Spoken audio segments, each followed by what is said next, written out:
আমরা মাজার পূজা করি না, বরং মাজার জিয়ারত করি। যারা মাজারে গিয়ে সেজদা দেয় তারা সুন্নি না, এরা ভণ্ড। যারা কোন মাজারে গিয়ে সেজদা দেয় তাদের পরিচয় সুন্নি নয়, এরা ভণ্ড। ভণ্ডের পরিচয়, তারা ভণ্ড। দাঁড়িয়ে যায় তো যায়, আবার বলে দাঁড়িয়ে কাতার সোজা করুন। ওয়াল বিদআতু ফীহিম সুন্নাতুন, যেটা বিদআত এটাকে তারা বানাইছে সুন্নাত, আর যেটা সুন্নাত এটাকে বানাইছে তারা বিদআত। এগুলোকে বলা হয় খারিজি।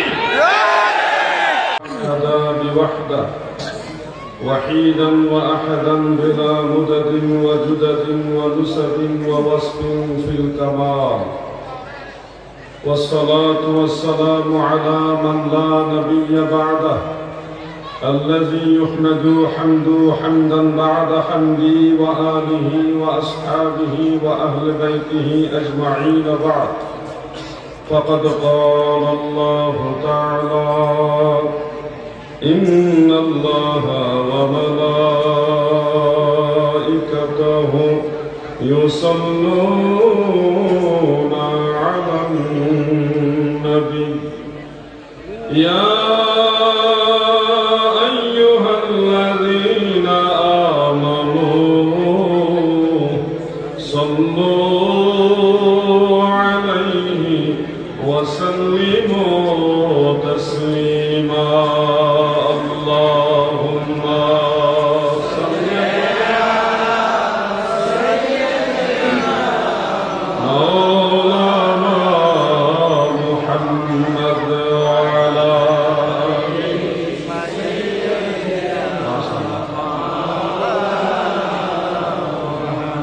ভিতরে এসে বসলে পরিবেশটা আরো সুন্দর হবে। যুবক ভাইরা আসো, হাঁটাহাঁটি করবা কতক্ষণ? এই তো হাঁটতেছে সন্ধ্যা থেকে। আল্লাহুম্মা সাল্লি আলা সাইয়্যিদিনা মুহাম্মদ ওয়া আলা আলি সাইয়্যিদিনা তুমি আল্লাহর প্যারা হাবিব, তোমার সাথে তুলনা কার, তোমার মতো শুভ্রম করে নাই কোন পয়গম্বর। আল্লাহুম্মা সাল্লি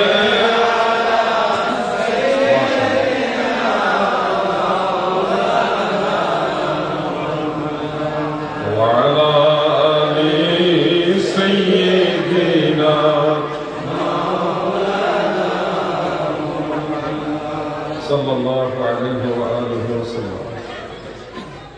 ঐতিহ্যবাহী মৌকারা দরবার শরীফের ৭৯তম বার্ষিক ইসালে সওয়াব মাহফিল। এই ইসালে সওয়াব মাহফিলটি প্রখ্যাত সুফি ও সাধক মুহাদ্দিস পীর কামিল হযরতুল হাজ আল্লামা মাওলানা শাহ মুহাম্মদ ওয়ালিউল্লাহ সাহেব রাহমাতুল্লাহ আলাইহির ১৯তম ইসালে সওয়াব মাহফিল। আজকের এই সভা সম্মানিত সভাপতির আসনে আসীন রয়েছেন আমিরুস সালিকিন হযরতুল হাজ আল্লামা শাহ মুহাম্মদ নেসারউদ্দিন ওয়ালিউল্লাহ সাহেব বারাকাল্লাহু ফি হায়াতিহি, পীর সাহেব কিবলা মৌকারা দরবার শরীফ। আরজ গুজারে রয়েছেন মাওলানা শাহ মুহাম্মদ মাসউদ সাহেব, শাহ সাহেব মৌকারা দরবার শরীফ ও ভাইস চেয়ারম্যান দারুস সুন্নাত ওয়ালিয়া কমপ্লেক্স। উপস্থিত উলামায়ে আহলে সুন্নাত, দিগার সুশিক্ষিত সমাজ, সর্বস্তরের মুমিন মুসলমান ভাইয়েরা, আলোচনার শুরুতে মহান আল্লাহ তাআলা শাহী দরবারে শুকরিয়া তান আমরা সবাই বলি আলহামদুলিল্লাহ। মহান আল্লাহ তাআলার রহমতের দুয়ারে আরো শুকরিয়া আদায় করি যে দয়াল আল্লাহ দয়া করে আমাদের মতো নালায়েক, নাচিজ, অধম, অযোগ্যদেরকে तिनार हबीब नबी सरकार दो जहां सय्यदुल मुरसलीन शाफिउल मुजनिबिन रहमतुल लिल आलामीन আমাদের দয়াল নবী যিনি নবীদের নবী রাসূলদের নবী ফেরেশতাদের নবী আরশ কুরসি লৌহ কলমের নবী কুল কায়নাতের নবী আমার আল্লাহ বলেন আমার নবী সুবহানাল্লাহ এমন একজন নবীর উম্মত হতে পেরে খুশি না বেজার তোমার জন্যই বানায়াছে আমার আল্লাহ এই সারাটা দুনিয়া গো নবী তুমি ইমামুল আম্বিয়া এমন একজন নবীর উম্মত আল্লাহ দয়া করে আমাদের বানালেন শুকরিয়া তার আরেকবার বলুন আলহামদুলিল্লাহ প্রিয় ভাই বন্ধুরা গভীর রজনী আল্লাহর ওলির দরবার ওলি আল্লাহদের দরবারে আসা যাওয়াটা আমাদের একটা সৌভাগ্যের ব্যাপার দীর্ঘদিনের একটা প্রত্যাশাও ছিল মৌকারা দরবার শরীফে আল্লাহ তাআলা যদি যাওয়ার সুযোগ দিতেন তাহলে কতই না কৃতজ্ঞ হতাম আজকে সেই সৌভাগ্যের দিন আমার আল্লাহর ওলির দরবার আসলাম এত বড় বিশাল প্রতিষ্ঠান এত সুন্দর এই দরবার শরীফের যে পরিবেশ এটা আমার আগে জানা ছিল না আসলে অনেক কিছুই জানা থাকে না আজকে জানলাম নতুন করে ফুরফুরা শরীফের মধ্যে একটা উজ্জ্বল নক্ষত্র এখানে জ্বলতেছে সারসিনা শরীফের একটা উজ্জ্বল নক্ষত্র এখানে জ্বলতেছে আমাদের এই বিষয়টা আরো বহু মানুষের কাছে জানিয়ে দিতে হবে এই বাংলাদেশে সারসিনা শরীফ ফুরফুরা শরীফ যে খেদমতে আঞ্জাম দিয়েছে ইসলাম এবং আহলে সুন্নাত ওয়াল জামাতের যে খেদমতে আঞ্জাম দিয়েছে এটা অতুলনীয় অন্য কোনো মাসলাক এইভাবে প্রাতিষ্ঠানিকভাবে খেদমত করতে পারেনি এটা অতুলনীয় আজকে আপনাদেরকে এই গভীর জন্য একটা মেসেজ দিব সেই মেসেজটা হলো মুআজামুল আওসাত লিতাবারানির মধ্যে একটা হাদিস উল্লেখ দয়াল নবীজি বলেছেন সায়াকুনু ফি আখিরিজ জামান শেষ জামানায় আকওয়ামুন কিছু কওম আমার উম্মতের মাঝে কিছু কওম কিছু দল তারা আসবে তারা হবে যারা এমন এমন কথা বলবে যেগুলি তোমরা জীবনও শুনোনি তোমাদের বাপ দাদাও শুনেনি এমন নতুন নতুন কথা বলবে দয়াল নবীজি বলেছে তাদের বাহ্যিক লেবাস তাদের জবানের কথাগুলো হবে নবীদের জবানের মতো সুন্দর লিসানুহুম লিসানুল আরব লিসানুল আম্বিয়া তাদের জবানের কথাগুলি হবে অনেক সুন্দর কিন্তু কুলুবুহুম কুলুবুল আযিম কুলুবুশ শায়াতিন তাদের কালব হবে শয়তানের কালবের মতো এটা নিচে রেখে না হলে যুদ্ধ বেশি হয়েছে সবাই যেদিকে আমরা দিলে তাই যে দেশি ঠিক করে অসুবিধা নেই কি যেন বলতেছিলাম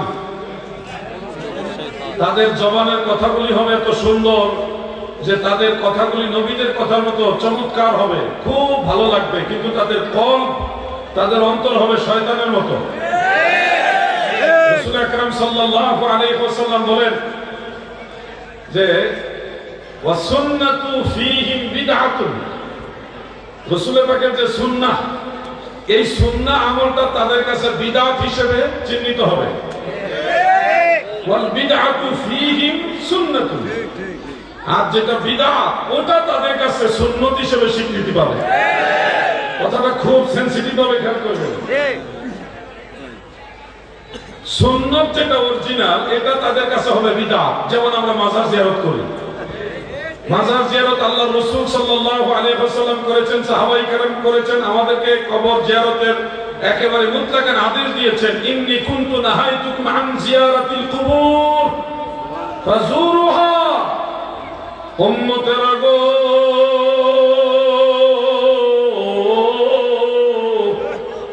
আমি তোমাদেরকে কবর জিয়ারত নিষেধ করেছিলাম এখন আদেশ দিলাম কবর জিয়ারত করো নবীজির আদেশ কবর জিয়ারত করো দয়াল নবীজি নিজেও কবর জিয়ারত করেছেন সাহাবায়ে কেরাম কবর জিয়ারত করেছেন তার মানে এটা প্রতিষ্ঠিত সুন্নাহ এই সুন্নাহ কাজ যদি আপনি করেন কোন কবর কোন মাজার আপনি যদি জিয়ারত করেন তাহলে আপনি হবেন বিদআতি তাদের কাছে হবেন আপনি বিদআতি ওই যে নবীজি বলছে ওয়া সুন্নাতু ফীহিম বিদআতুন সুন্নত আমলটা তাদের কাছে হবে বিদআত।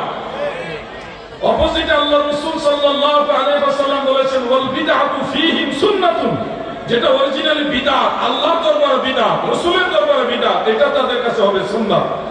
যেমন ইকামতের আগেই দাঁড়ায়া কাতার সোজা করুন, মোবাইল ফোন বন্ধ করুন, এটা একটা প্রতিষ্ঠিত বিদআত। সুন্নাত হলো ইকামত শুরু হওয়ার পরে। এখানে মাসআলা দুইটা, আল মুহিতুল বুরহানির মধ্যে, মিশকাতুশ শরা মিরকাতের মধ্যে, ফতোয়া আলমগীরের মধ্যে, ফতোয়া শামির মধ্যে লিখেছেন ইমকানাল ইমাম ফিল মসজিদ, মসজিদের মেহরাবে ইমামতির মুসাল্লায় যদি ইমাম সাহেব পূর্ব থেকে উপস্থিত থাকে তখন সুন্নাত তরিকা হলো ইজা ক্বালা আল মুয়াজ্জিন হাইয়া আলাস সালাহ, যখন মুয়াজ্জিন হাইয়া আলাস সালাহ বলবে তখন ইমাম এবং মুক্তাদি সবাই দাঁড়াবে। এটা হলো সুন্নাত তরিকা। মুসান্নাফ আব্দুর রাজ্জাক উল্লেখ আল্লাহ রাসূল এইভাবেই নামাজে দাঁড়াতেন। আর যদি ইমাম সাহেব পূর্ব থেকে ফাইন লাম ইয়াকুন ফিল মসজিদ, যদি ইমাম সাহেব পূর্ব থেকে মেহরাবে ইমামতি মুসাল্লার মধ্যে উপস্থিত না থাকে, সেক্ষেত্রে মাসআলা হলো ইমাম সাহেব যখন মসজিদে প্রবেশ করবে নামাজের জামাতের সময়, যে সময় ইমাম সাহেব মসজিদে প্রবেশ করবে তখনই মুয়াজ্জিন সাহেব দাঁড়িয়ে ইকামত দেওয়া শুরু করবে। ইমামের আগমনকে কেন্দ্র করে তখন মুসল্লিরা দাঁড়িয়ে যাবে, তখন আর হাইয়া আলাস সালাহ সময়ের জন্য অপেক্ষা করবে না, ইমাম আসছে দাঁড়ায় যাবে। ইযা উকিমাতিস সালাহ ফালা তাকুমু হাত্তা তারানি, এটা সহিহ বুখারী এবং মুসলিমের হাদিস। ইকামত হয়ে গেছে ততক্ষণ পর্যন্ত দাঁড়াবে না যতক্ষণ না আমাকে না দেখবে। তার মানে নবীজি সাল্লাল্লাহু আলাইহি ওয়াসাল্লাম যখন আসতেন তখনই সাহাবায়ে কেরাম দাঁড়িয়ে যেতেন। হানাফি মাযহাবের মাসআলাও তাই, যে ইমাম সাহেব যখন জামাতের সময় মসজিদে প্রবেশ করবে তখন ইমামের আগমনকে কেন্দ্র করে মুসল্লিরা দাঁড়িয়ে যাবে। এই হলো দুইটা মাসআলা।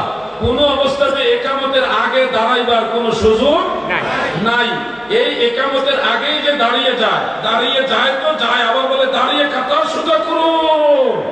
অথচ প্রিয় নবীজি রাসূল আকরাম সাল্লাল্লাহু আলাইহি ওয়াসাল্লাম ইকামত শেষ হওয়ার পরে মুসল্লিদেরকে বলতেন সফু সুফুফাকুম, তোমরা তোমাদের কাতারগুলি সোজা করো। এখনো হারামাইন শরীফাইনে মক্কা মুকাররমায় মদিনা মুনাওয়ারায় ইকামত শেষ হইলে ইমাম সাহেব আরবিতে কথাগুলি বলে, কাতার সোজা করার কথা আরবিতে বলে তারপরে নামাজ শুরু করে। 1450 বছরের এই প্রতিষ্ঠিত সুন্নাহ, এটাকে তারা বাদ দিয়া, রাসূলের সুন্নাহকে বাদ দিয়া ইকামতের আগেই দাঁড়িয়ে কাতার সোজা করুন। ওয়াল বিদআতু ফীহিম সুন্নাতুন, যেটা বিদআত এটাকে তারা বানাইছে সুন্নাত, আর যেটা সুন্নাত এটাকে বানাইছে তারা বিদআত। এগুলোকে বলা হয় খারিজি। আল্লাহু আকবার, রিসালাত ইয়া রাসূলুল্লাহ। ভাই বন্ধুরা, আমরা মাজার পূজা করি না, বরং মাজার জিয়ারত করি। মাজার পূজা এই শব্দটাই তাদের জবান থেকে আবিষ্কৃত। যারা মাজারে গিয়ে সেজদা দেয় তারা সুন্নি না, এরা ভণ্ড। যারা ভণ্ডামি করে তাদের সাথে সুন্নি জামাতের কোনো সম্পর্ক। সেজদার একমাত্র মালিক আল্লাহ তাআলা। সেজদা দুই প্রকার, একটা হলো সেজদায়ে তাআব্বুদি আর একটা সেজদায়ে তাহিয়া, সেজদায়ে তাযিমি। একটা ইবাদতের সেজদা, আল্লাহ তাআলা ছাড়া যদি অন্য কাউকে কেউ ইবাদতের সেজদা দেয় তাহলে সে মুশরিক হয়ে যাবে, ঈমান থেকে খারিজ হয়ে যাবে। আর যদি সেজদায়ে তাযিমি আল্লাহ ছাড়া অন্য কাউকে কেউ দেয় তাহলে এটা হারাম এবং কবিরা গুনাহ হবে। দুটাই নিষেধ, আল্লাহ ছাড়া অন্য কারো বেলায় দুটাই নিষেধ। সেজদার একমাত্র মালিক আল্লাহ। কোন পীর, কোন মাজার বা আল্লাহ ছাড়া অন্য কাউকে সেজদা দেওয়া চলবে না। আপনারা কি একমত না দ্বিমত? সেজদার একমাত্র মালিক কে? যারা কোন মাজারে গিয়ে সেজদা দেয় তাদের পরিচয় সুন্নি নয়, এরা ভণ্ড। ভণ্ডের পরিচয় তারা ভণ্ড। আহলে সুন্নাহ ওয়াল জামাত কখনো আল্লাহ ছাড়া কাউকে সেজদা দেওয়া সমর্থন করে না। আমরা আমাদের প্রিয় মুর্শিদ, মা বাবা, বুজুর্গ, উস্তাদ, তাদের কদম বসে করি, কিন্তু সেজদা করি না। প্রিয় ভাই আমার, এখানে এসে কিছু ভাইরা বলে হযরত আদম আলাইহিস সালামকে তো ফেরেশতারা সেজদা করেছে। আসলে এখানে বিষয়টা আপনাদের জানা দরকার। ফেরেশতারা কাকে সেজদা করছে? আসলে কি আদম নবীকে সেজদা করেছে না কাকে করেছে? তাফসীরে মাযহারির মধ্যে আল্লামা কাজী সানাউল্লাহ ফানিফাতি রাহমাতুল্লাহ আলাইহি তিনি উল্লেখ করেছেন, আমরা যেমন কাবা ঘরকে কিবলা বানিয়ে আল্লাহ তাআলাকে সেজদা করি, ফেরেশতাদের জন্য কিবলা ছিল বাবা আদম। সেজদার মালিক আদম ছিল না বোকা। সেজদার মালিক ছিল আল্লাহ। আর তাফসীরে কাবীরের মধ্যে উল্লেখ, আল্লাহর আদেশে আদমকে কিবলা বানিয়ে সকল ফেরেশতারা নূরে মুহাম্মাদীকে সেজদা করেছে। সুবহানাল্লাহ। সেজদা আদমকে করেনি ভাই, একটু স্টাডি করো। আদম ছিল কিবলা, আমরা কাবার দিকে ফিরে সেজদা করি না? আওয়াজে বুঝা যায় আপনারা নামাজই করেন না। কি একটা আওয়াজ দিছে, খাওয়ান দাওয়া হয়েছে না নাকি? একটু শক্তি আসেনি? সবাই মিলে একটা তাকবীর দিই, একটু কয়েক মিনিটের মধ্যে আমি আলোচনা শেষ করবো। কিন্তু আপনারা যতক্ষণ আসি একটু গরম গরম না থাকলে তো ভালো লাগে না। সবাই মিলে একটা তাকবীর দিই। রেডি? রেডির আওয়াজও ভালো না। রেডি? নারায়ে তাকবীর। এই যে ক্যামেরা ধরে শক্তি নাই, একটা ক্যামেরা দিয়েছে যে আল্লাহ আকবার। নারায়ে তাকবীর। আল্লাহু আকবার। নারায়ে রিসালাত। ইয়া রাসূলুল্লাহ। আহলে সুন্নাত ওয়াল জামাত। জিন্দাবাদ জিন্দাবাদ। মুকারা দরবার শরীফ। জিন্দাবাদ জিন্দাবাদ। মোটামুটি শরীরটা গরম হয়েছে না? কোন কি কইছিলাম, বাস কি কইছিলাম এটা কোন? মাশাআল্লাহ মাশাআল্লাহ। আমরা কাবার দিকে সেজদা করি, এখানে ছিলাম, কাবা ঘরের দিকে সেজদা করি। হাজী সাহেবরা সরাসরি কাবা ঘরকে সামনে রেখে সেজদা করে। আসলেই কি কাবা ঘরকে সেজদা করে না আল্লাহকে সেজদা করে? কাবা ঘর যদিও সামনে আছে, সেজদা কাবা ঘরকে কেউ করে না রে বোকা, সেজদা আমার আল্লাহ তাআলাকে করে। উসজুদু লি আদমা, তোমরা আদমের দিকে সেজদায় অবনত হও। এর হাকিকত হলো আদমরে কিবলা বানাইলা, আদমরে কিবলা বানাইয়া তোমরা নূরে মুহাম্মাদীকে সেজদা করো। এটা একটা খাস ঘটনা। সাইয়্যিদুনা আবুল বাশার হযরত আদম আলাইহিস সালাম ওই একবারের ঘটনা ছাড়া অন্য কখনো কারো কোনো সেজদা তিনি নেননি। তার মানে বোঝা যাচ্ছে এটা সব সময়ের জন্য না, এই সেজদার ঘটনা সব সময়ের জন্য না। হযরত ইউসুফ আলাইহিস সালাম তিনার আব্বা জান আম্মা জান এবং 11 ভাই ইনাদের সেজদাতে নিয়েছিলেন, এই একই সেম ঘটনা। এটা ছিল আল্লাহ তাআলার পক্ষ থেকে একটা বিশেষ নিদর্শন। কোরআনুল কারীমের মধ্যে এই ব্যাপারে স্পষ্ট বর্ণনা রয়েছে। এটা সব সময়ের জন্য ছিল না, এটা ওই সময়ের জন্য খাস ছিল। হযরত ইউসুফ নবী ওই সময় ছাড়া আর কখনো কারো কোনো সেজদা নেন নাই। তার মানে বোঝা যাচ্ছে সব সময় সেজদা দেওয়া যাবে না। ওই দুইটা ঘটনাকে কেন্দ্র করে কেউ যদি তাজিমি সেজদা জায়েজ বানাইতে চায়, এরা উদ্দেশ্য ভালো না, এগুলি ভণ্ড গ্রুপ। কি গ্রুপ? ভণ্ড গ্রুপ। আমরা সুন্নিয়তকে কলঙ্ক মুক্ত করতে চাই, এজন্য আমাদের সকলেরই দায়িত্ব আছে। শুধুমাত্র আলেমরা বক্তা যারা আছে তাদেরই দায়িত্ব তা না, আপনাদের দায়িত্ব আছে। যারা মাজারে সেজদা দেয় তাদেরকে আমরা বুঝাবো, ভালোবাসা দিয়ে বুঝাবো সেজদা আল্লাহ ছাড়া কাউকে দেওয়া যায় না, যাবে না। নবী করিম সাল্লাল্লাহু আলাইহি ওয়াসাল্লামের দরবারে একজন সাহাবী সেজদায় অবনত হয়ে গেছিল, নবীজি নিষেধ করে দিয়েছেন। মুসনাদ আহমদ, সুনান ইবনে মাজাহ শরীফের মধ্যে একেবারে সবাইকে বলছে ফালা তাফআলু, তোমরা এরকম করবে না, নবীজির নিষেধ। যেখানে রাহমাতুল লিল আলামিন নবী সেজদা নেয় না, সেখানে আপনি যদি বলেন আমি পীর সাহেব হয়েছি আমি সেজদা নিব, তাহলে বলেন নবীজির চাইতে কোনো পীর বড় হইতে পারে?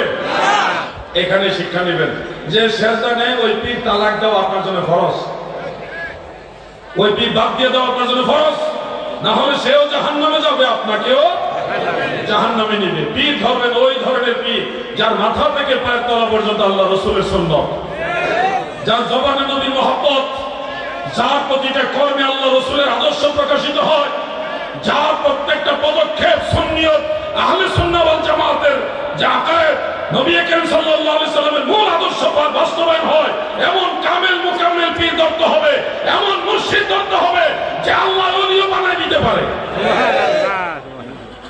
ভণ্ড পীরের কাছে যাওয়া যাবে না। আমাদের দেশে বিলিখুর পীরও আছে।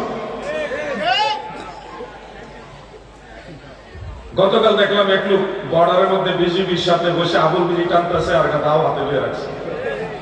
মানে ইন্ডিয়া থেকে যদি আক্রমণ হয় সে আবুল বিড়ি টানবো আর দাও দিয়ে ঠেকে যাবে।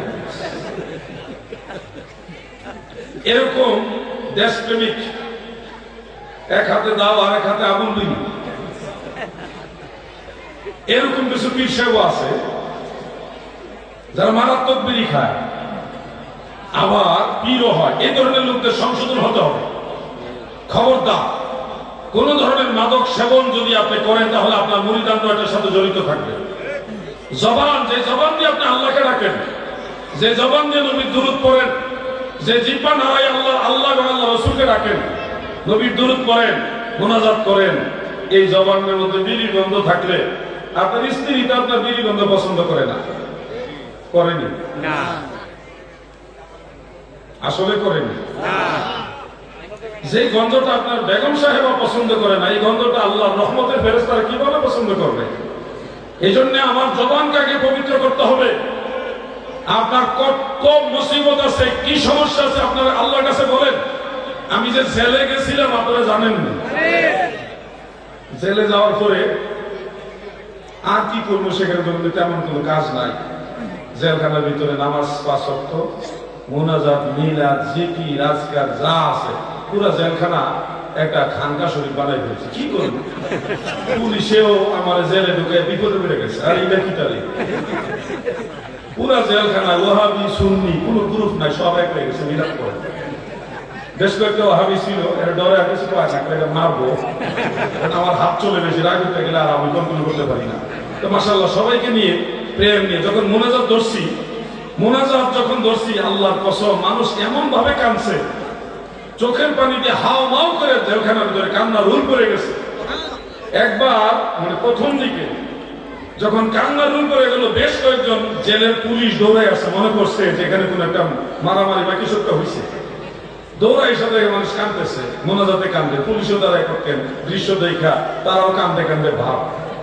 এই যে একটা কান্না নূর করে গেল, মিলাদে, মুস্তফায়, জিকির, আজকারে, মুনাজাতে, নামাজে, কালামে, প্রত্যেকটা আমলে পুরো জেলখানা মানে মাথায় আল্লাহ তাআলার দয়ায় মাথায় তুলছে।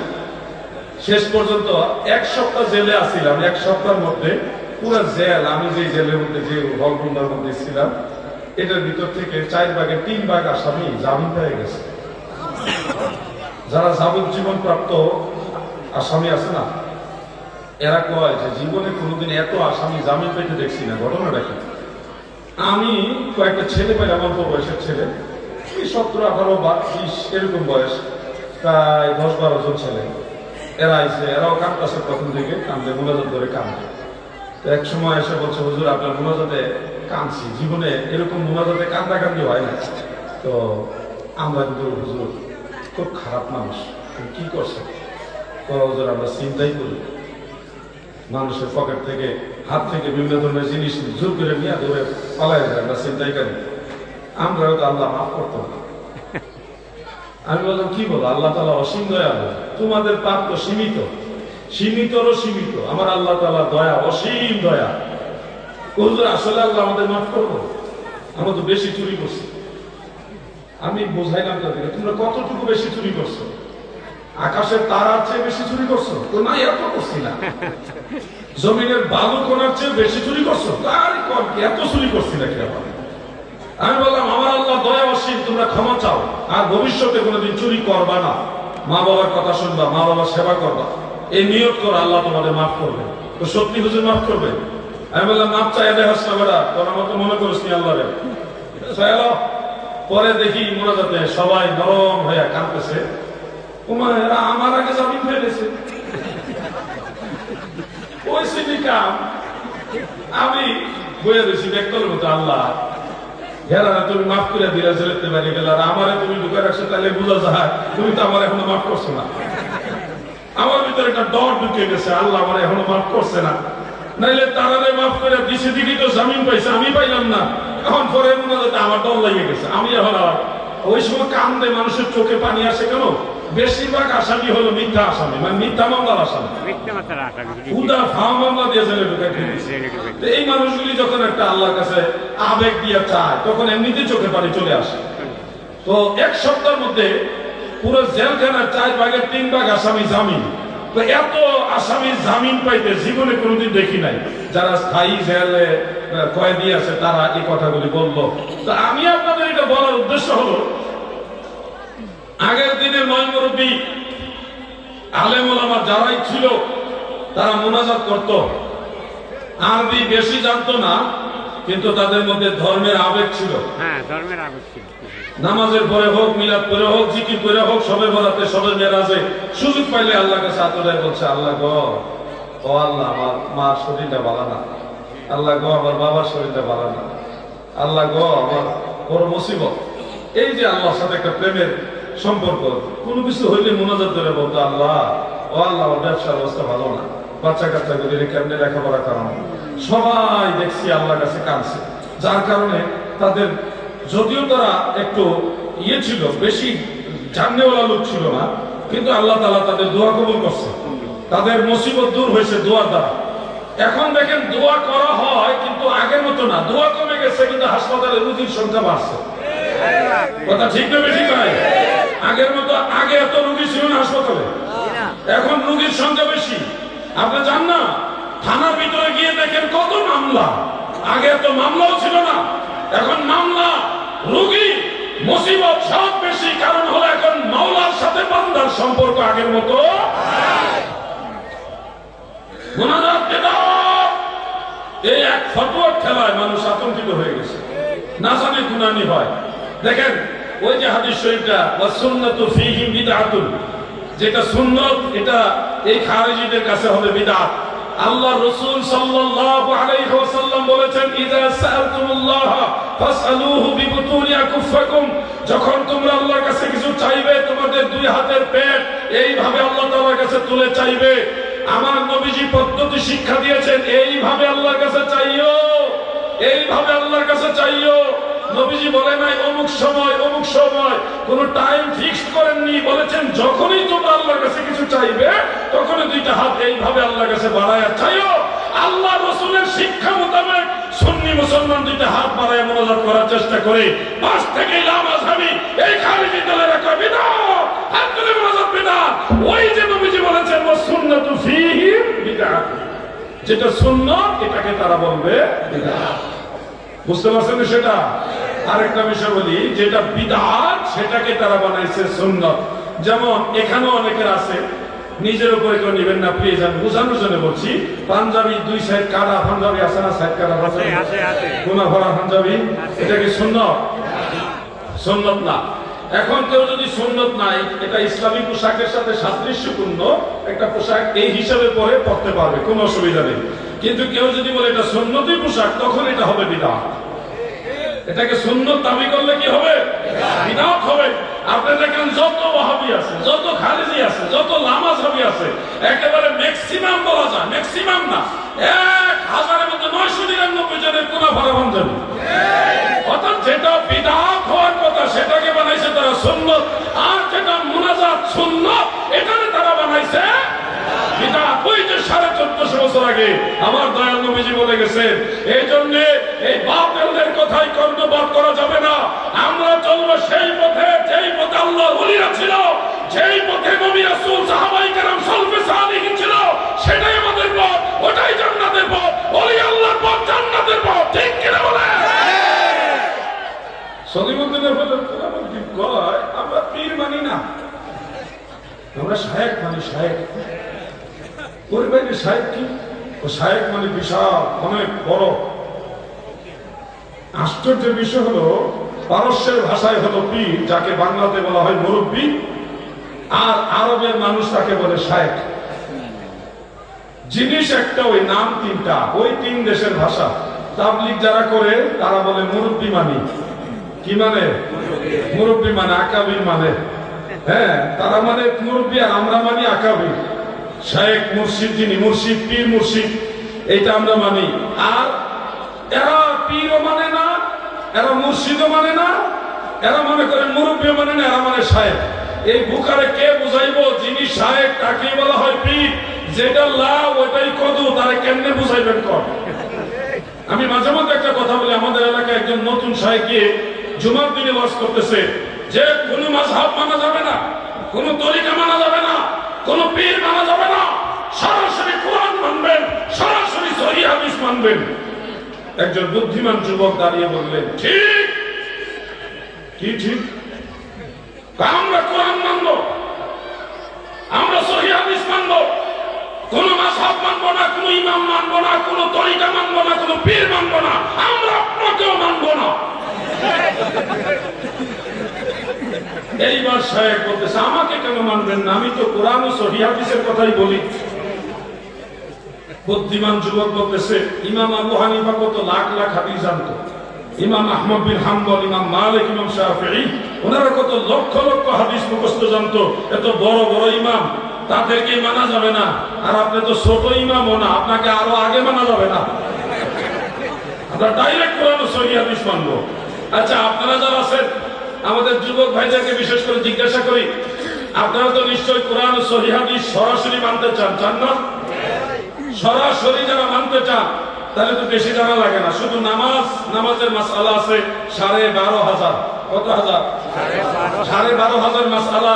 এগুলি ইস্তেমবাদ করতে গিয়ে দেখা গেছে আরো লাখ লাখ হাদিস, অসংখ্য দলিল আদিল্লাহ গবেষণা করে তারপরে মাসআলাগুলি সাবিত করা হয়েছে, আপনাদের আমাদের সামনে তুলে ধরা হয়েছে।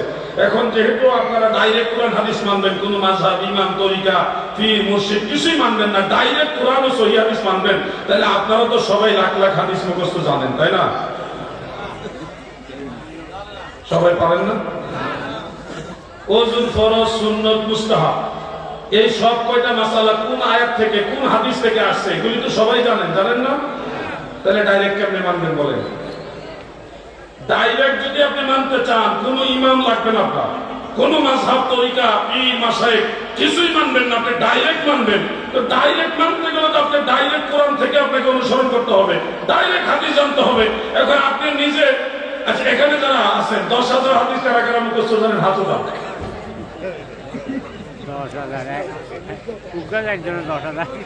10,000 হাদিস টাকা না, টাকা না, 10,000 হাদিস কারা কারা মুখস্থ জানেন? তাহলে 12,500 মাসআলা কেন জানবেন নামাজে?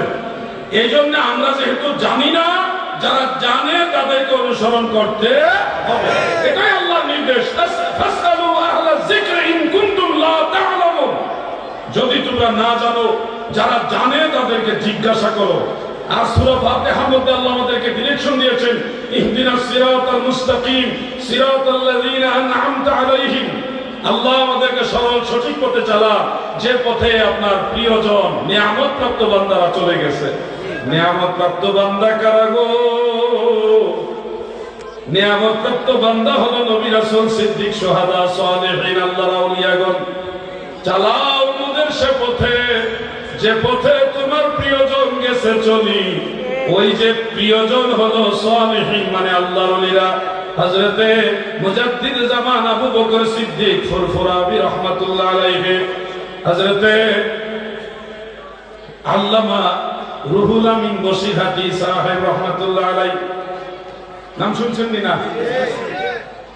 সাসিনার আল্লামা নেসারউদ্দিন আহমদ সাহেব রাহমাতুল্লাহ আলাইহি, এই দরবারে আল্লামা শাহ মোহাম্মদ ওলিউল্লাহ সাহেব রাহমাতুল্লাহ আলাইহি, ইনারা হলো সেই দয়াল নবীর তরিকার খাদেম, মদিনাওয়ালার এই সুন্নিয়ত ইসলামের গোলাম। এই জন্য এই আউলিয়া কেরামে সালেহীন যেই পথে চলেছে, আপনি যদি সেই পথ অনুসরণ করেন তাহলে মদিনাওয়ালার ঠিকানা পেয়ে যাবেন। আর যদি বলেন আমি নিজে নিজে চলবো, তাহলে আপনার আমার সবচেয়ে বড় শত্রু হলো শয়তান। সে যে কোনো সময় আপনাকে বিপদগামী করবে। একটা ছন্দ আমার মনে পড়েছে, আমি কি বলবো? বাংলা ছন্দ, বাংলা।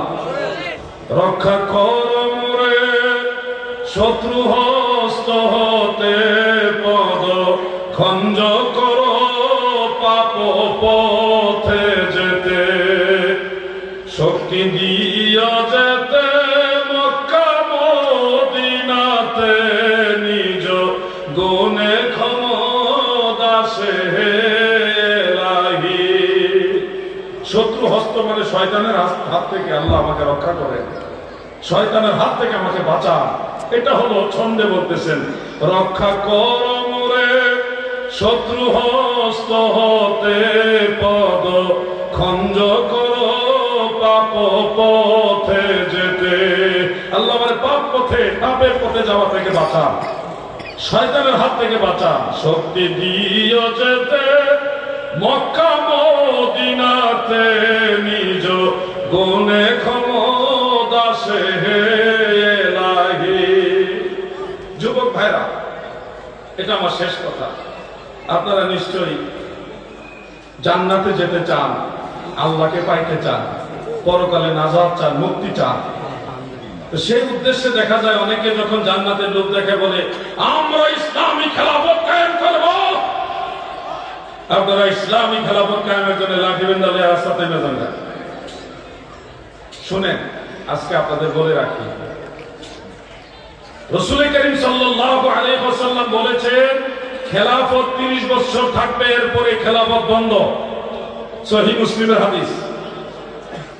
30 বছর আল বিদায়া ওয়ান নিহায়ার মধ্যে উল্লেখ সিদ্দিক আকবর, ফারুক আজম, ওসমান জুন নুরাইন, মাওলা আলী, হযরতে ইমাম হাসান রাদিয়াল্লাহু আনহু, এই 5 জনের মাধ্যমে 30 বছর কমপ্লিট হয়ে গেছে।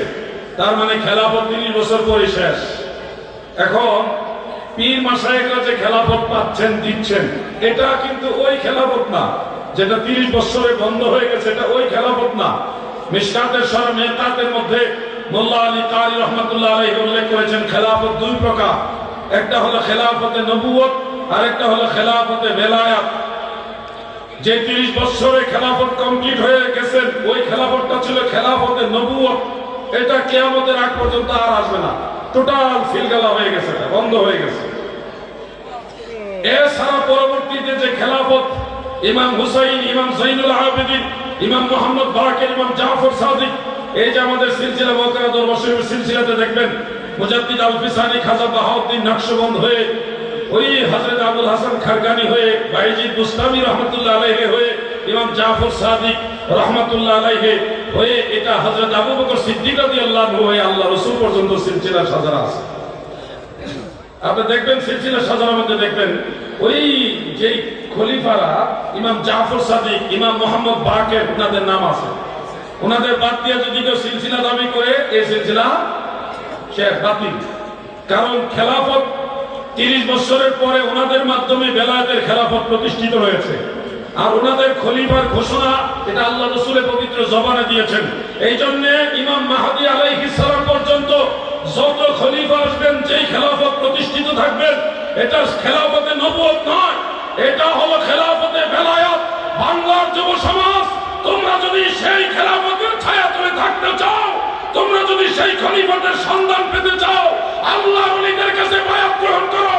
আল্লাহর ওলিরা, পীর মাশায়েখরা যেই খেলাফত পেয়েছেন, এটা সিলসিলা ওই সিলসিলা হয়ে মদিনাওয়ালার খেলাফত। এই খেলাফতের ছায়া তলে বায়াত নিলে আপনারা হাকিকতে মদিনাওয়ালার কাছে বায়াত হবে। আর রাসূলের পাকের কাছে যারা বায়াত হয়েছে, তারা হাকিকতে আল্লাহ তাআলার কাছে বায়াত। এই বায়াত আপনাদের লাগবে। যদি বায়াত গ্রহণ না করে মরেন, তাহলে আল্লাহর হাবিব বলেছেন মান মাতা ওয়া লাইসা ফি উনুকিহি বায়াতু মাতা মাইতাতান জাহিলিয়া। সহিহ মুসলিমের হাদিস। যে বায়াত না হয়ে মারা যাবে, বায়াতের রশি গলায় না ঝুলিয়ে মারা যাবে, তার মৃত্যু হবে জাহিলি যুগের মৃত্যুর মতো। এজন্য ওলি আল্লাহর সন্ধান নিতে হবে, তিনাদের কাছে বায়াত গ্রহণ করতে হবে। ভাই, অবহেলা করেন না। এই দিন দিন না, আরো দিন আছে।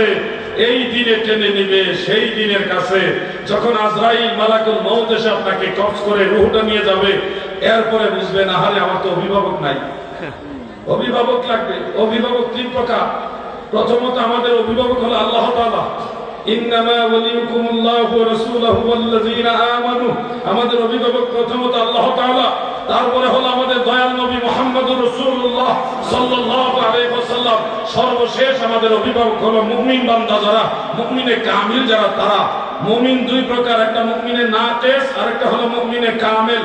মুমিনে নাকিস হলো আমরা, আমাদের আমলে চলাচলতিতে অনেক ত্রুটি আছে, দুর্বলতা আছে, এজন্য আমরা হলাম মুমিনে নাকিস। আর যারা মুমিনে কামিল, তারা জমিনে থেকে আল্লাহর নূর দিয়ে আরশে আজিম পর্যন্ত দেখতে পারে। সুবহানাল্লাহ বলেন। আল্লাহর ওলিদের চোখের মধ্যে আল্লাহর নূর বিরাজ করে, যার কারণে নূর দিয়ে অনেক দূর অনেক কিছু তারা দেখতে পারে। প্রিয় নবীজি থেকে 6 জন সাহাবী থেকে একটা হাদিস বর্ণিত রয়েছে।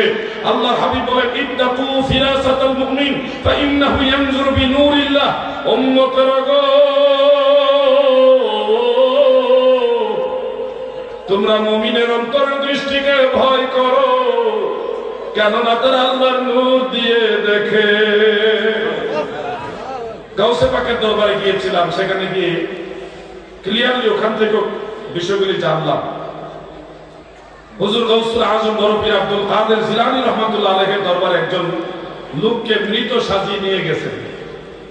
উদ্দেশ্য হলো উনি যদি ওলি আল্লাহ হয় সত্যিকার একটা টেস্ট করি। কোথায় একটা লাশ সাজাইছে, সাজাই হুজুর জানাজা পড়াই দেন। গৌসে পাক কি করলেন? সে কি মারা গেছে? সবাই তো জি হুজুর মারা গেছে, জানাজা পড়াই দেন। বাবা মারা গেছে সে? জি হুজুর মারা গেছে। তিনবার জিজ্ঞাসা করছে মারা গেছে? জি হুজুর মারা গেছে, জানাজা পড়াই দেন। গৌসে পাক ঝালালি হয়ে তারপর জানাজা পড়াইলেন 5 তাকবীর। কয় তাকবীর? জানাজা কয় তাকবীর? তাকবীর দিছে 5টা। জানাজা শেষ হওয়ার পরে দোয়া কালাম শেষ হওয়ার পরে অন্য মুসল্লিরা কো হুজুর আপনি জানাজা ভুল করছেন। আমি ভুল করি নাই। না ভুল করছেন হুজুর, আপনি 5টা তাকবীর দিছেন। পারে না, এটা মরা না, এটা জেতা ছিল, এটা একটা তাকবীর দিয়ে আল্লাহর কইছি মারো এটা। আমি জেতা বলছে জানাজা পড়তাম না, আল্লাহরে কইছি এটারে মারতো আগে, পরে একটা তাকবীরে পরে এটা মরছে, বাকি 60 তাকবীর আমি জানাজা পড়ছি। এখন তো সবাই কি করেন হুজুর মরছে না, জিন্দা জিন্দা, মরছে না। এখন সবাই চেক দিয়ে দেখে ঠিকই মরে গেছে, ঠিকই মরে গেছে। ওই যে আল্লাহ রাসূল সাল্লাল্লাহু আলাইহি ওয়াসাল্লাম বলেছেন ইত্তাকু ফিরাসাতাল মুমিন ফাইন্নাহু ইয়ানজুরু বিনূরিল্লাহ। আল্লাহ নূর দিয়ে দেখে। ওলি আল্লাহদের দরবারে গিয়ে তুমি যদি মনে করো যে ফাজলামি করবা, খবরদার আমজাইও সালাও করবে। আরেকজন আসছিল এসে বলতেছে হুজুর আমি আপনাকে একটা ডিম হাদিয়া দিলাম। কি দিছে হাদিয়া? ডিম।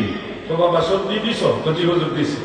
ডিম হাদিয়া দিয়ে কিছুক্ষণ পরে মানে হুজুর অলরেডি ডিম ভিতর বাড়িতে দিয়ে দিচ্ছে, মহিলারা এটা অলরেডি ভাইজা করছে, খাওয়ার জন্য প্রস্তুত। এখন তারা কয় হুজুর আমার ডিমটা ফেরত দেয়। হুজুর তো বাবা এটা ভিতরে দিয়ে দিছি, তো ভিতরে দিয়ে দিছে হুজুর আমার ডিমটা ফেরত দেওয়া লাগবে, আমারটা দিয়ে দেন। কেমন মানুষ! একটা জিনিস আদর করে মায়া করে হাদিয়া দিছে, এটা আবার ফেরত চাইতেছে। হুজুর কয় বাবা তোমার কি ডিমটা লাগবো? জি হুজুর লাগবে। তখন ভাজা ডিম আনছে, আনার পরে আল্লাহর ওলি না, তিনি তো গৌসুল আজম, গৌসুল সাকালাইন। ওই ভাজা ডিমের সামনে রেখে কি যেন দোয়া করছে আল্লাহর কাছে। আল্লাহর অলৌকিক দয়া কুদরতি ভাবে ভাজা ডিমের থেকে তাজা মুরগির বাচ্চা বের হয়ে গেছে।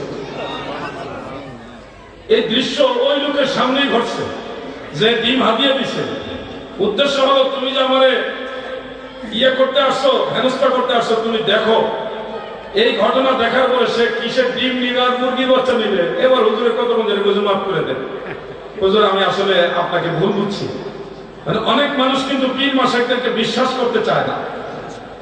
তো এই ধরনের মানুষ এখন যেমন আছে আগেও তেমন ছিল। অনেকে একটা শানও বলে তোমরা দেখো গো আসিয়া ভাজা ডিমের তাজা মুরগি বানাইছে আউলিয়া। আপনার কাছে মনে হবে এটা অসম্ভব, কিন্তু না রে ভাই, তুমি তো ওলি আল্লাহ সোহবত জানো না।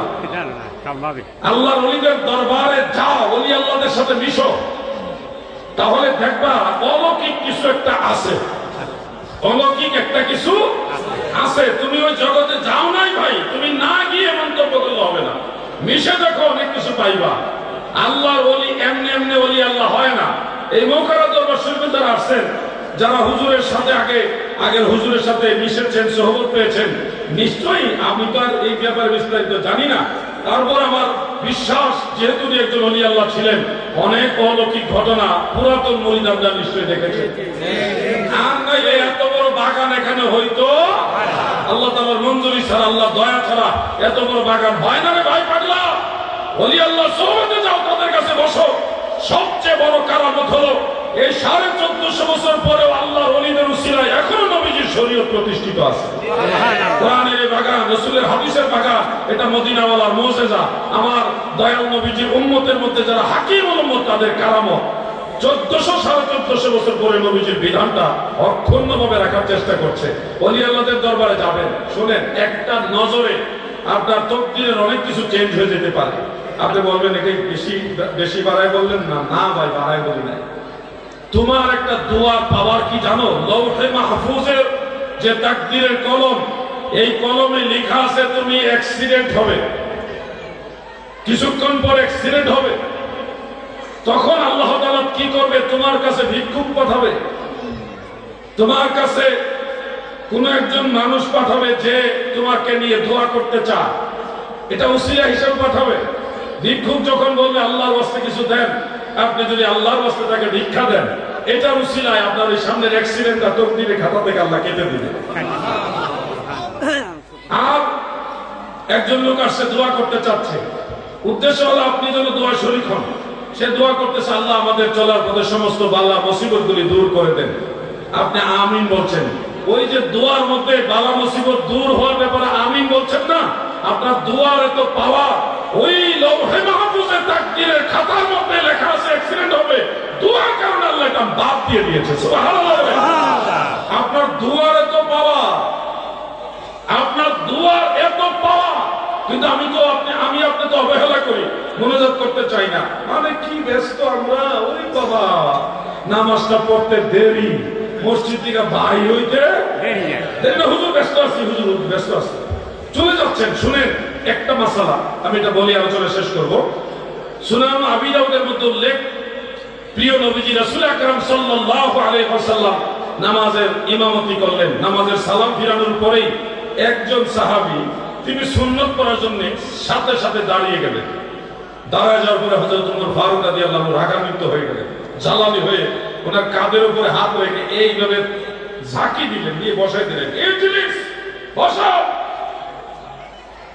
ধমক দিয়ে জোর করে চাপ দিয়ে বসাই দিয়ে বলতেছেন, আহলে কিতাব ইহুদিরা এই কারণে ধ্বংস হয়েছে, কারণ তারা ফরজ এবং সুন্নতের মাঝে দোয়া দ্বারা পার্থক্য করে না। তার মানে বর্তমানে যারা ফরজ সালাতের পরে সালাম ফিরাইবার পরে সুন্নত পড়ার জন্য সাথে সাথে দাঁড়ায় যায়, এই স্বভাবটা হলো ইহুদিদের স্বভাব। সাথে সাথে দাঁড়ানো যাবে না, আপনি বসে তওবা, ইস্তেগফার, তাসবিহ, তাহলিল, মুনাজাত এগুলি সেরে তারপরে সুন্নত করবেন। এত তারা কিসে? একবার মরে গেলে আজরাইল তোমাকে নিয়ে গেলে কবরে শুইয়ে দিলে আর তারা করে দেখবা বছরের পর বছর যাচ্ছে, সময় ফুরাচ্ছে না, চলেই যাচ্ছে। অমন ঘুমায় না রে,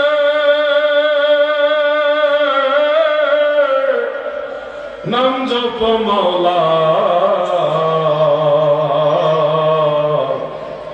একদিন ঘুমাইবি রে মন, কবর মাজার মন ঘুমায় না রে। সময় কাজে লাগান, সময় কাজে লাগান। আমার দয়াল নবীজি আপনাদেরকে অনেক সুযোগ দিয়েছে, অনেক সুযোগ। নামাজ পড়েন 5 ওয়াক্ত, সওয়াব লেখা হয় 50 ওয়াক্তে। সুবহানাল্লাহ বলেন একবার, এটা সওয়াব ন্যূনতম দেওয়া হয় 10 বার। যদি ভালোবাসা দিয়ে পড়েন তাহলে এটা সওয়াব হবে 70 বার। আর একটু মহব্বত দিয়ে পড়লে এটা সওয়াব হয়ে যাবে 700 বার। আরো প্রেম ভক্তি ভালোবাসা দিয়ে যদি পড়েন, আল্লাহ বলেন যে বেগাইরে হিসাব, বেহিসাব নাকি আমি আল্লাহ তোমাদেরকে একবার সুবহানাল্লাহর কারণে দান করব। বলছেন একবার, সওয়াব লেখছে কতবার হিসাব ছাড়া। শুধু প্রেম ভক্তি ভালোবাসা চায় আল্লাহ, মহব্বত চায় আল্লাহ তাআলা। বুখারী শরীফের মধ্যে উল্লেখ, কেউ যদি একটা খেজুর দান করে তার ফজিলত আল্লাহ তাআলা কিভাবে দিবেন? আজকের দিনে সেই খেজুরের বীজ যদি মাটিতে বপন করা হয়, স্বাভাবিক প্রক্রিয়ায় একটা গাছ হবে, ওই গাছের মধ্যে আবার অসংখ্য খেজুর হবে। সেই খেজুরের প্রত্যেকটা বীজ আবার মাটিতে যথাসময়ে রোপণের পরে স্বাভাবিক প্রক্রিয়ায় আবার গাছ হবে। সেই প্রত্যেকটা গাছের মধ্যে আরো অসংখ্য খেজুর হবে। এইভাবে প্রত্যেকটা খেজুর আবার বীজ হবে, আবার এগুলি মাটিতে বপন করবে, আবার গাছ হবে, বীজ হবে। এইভাবে কিয়ামতের আগ পর্যন্ত যেই পরিমাণ খেজুর হওয়ার কথা, একটা খেজুর দান করার উসিলায় ওই সম পরিমাণ খেজুরের সমান সওয়াব আল্লাহ আপনাকে দান করবে। দান করছেন একটা, সওয়াব পাইছেন বেহিসাব। সওয়াব পাইছেন কি? বেহিসাব। আপনাকে আল্লাহ তাআলা কেমনে বাঁচাইবে বলেন? এত সুযোগ সুবিধা দেওয়ার পরেও যদি আপনি ইবাদত বন্দেগী না করেন, তাহলে আল্লাহ আপনাকে আর কিভাবে সুযোগ দিবে বলেন? আমার নবীজির উসিলায় এত বড় নিয়ামত আমরা পেলাম। আল্লাহ তাআলা যেন আমাদেরকে বেশি বেশি নেক আমল করার তৌফিক দেন, বলেন আমিন। সবাই বলেন আমিন। আমি আপনাদের খেদমতে গভীর রজনীতে যে কয়টা কথা বলেছি আপনারা আমল করবেন, আহলে সুন্নাত ওয়াল জামাতের পথে থাকবেন। আমার আগে যিনি আলোচনা করেছেন আল্লামা মুফতি ডক্টর মঞ্জুর হোসেন ভাই, তিনি, আমি অত্যন্ত শ্রদ্ধা করি, ওনাকে ভালোবাসি। ওনার কথাগুলি আমার খুব চমৎকার লেগেছে। মানবেন, অনুসরণ করবেন। আশা করতেছি আহলে সুন্নাহ ওয়াল জামাতের যত ওলামায়ে কেরাম আছে সমস্ত আলেমরা আমরা একটা ব্যানারে একটা জায়গায় আমরা ঐক্যবদ্ধ হব ইনশাআল্লাহ। সবাই দোয়া করবেন। এই পর্যন্ত আলোচনায় টানলাম, হুজুরের দোয়া চাইলাম, হুজুরের আওলাদের দোয়া চাইলাম, আপনাদেরও দোয়া চাইলাম। আসসালামু আলাইকুম ওয়া রাহমাতুল্লাহি ওয়া বারাকাতুহু।